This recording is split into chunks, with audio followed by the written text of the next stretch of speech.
If you have noticed that your ads are becoming less responsive and more expensive, here's what you might see when you log into your Google account.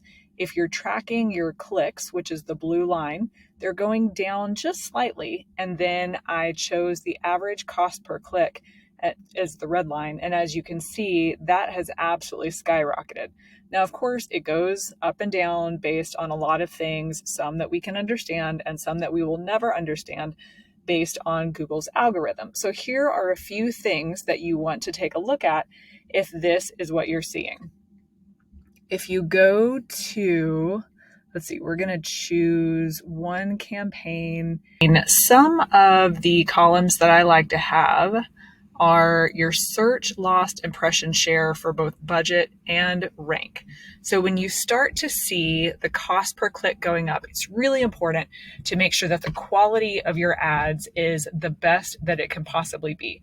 And these two, or this one column, the search lost impressions with rank, that one is going to give you an indication of how Google perceives the quality of your ads. So we're going to look at these first two campaigns, 55 and 63. Those are not great numbers. It varies from company and industry, but I'd really like to see a rank rating under 40%. So what we're going to do is we're going to take the highest and we're going to look at that. Once you click on that campaign, you should see your ad groups. From ad groups, I don't need to go any further down into each of these. What I'm going to do is I'm going to look at overview. Then I'm going to head into the ad. I want to edit this.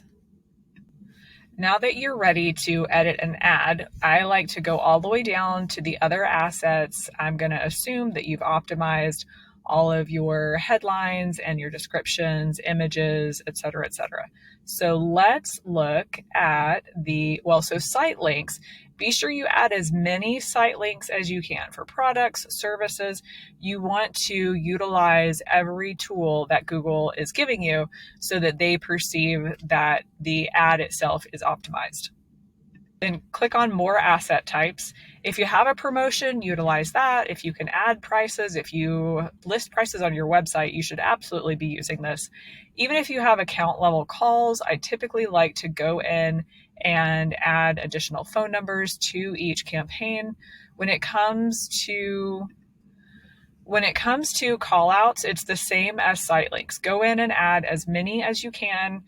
Google just sees it as you utilizing all of their services, and they really appreciate that. It's like a pat on the back for them.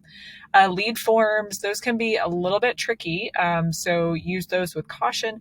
The main thing is that you need to be sure that you have a way to get that information quickly and respond to these leads in a very timely manner. So whether that's automatically connecting it to your CRM, to a spreadsheet, you might need to use Zapier or another third-party tool to make sure you're getting notifications, but just be sure you have the whole funnel and plan in place for that. So those are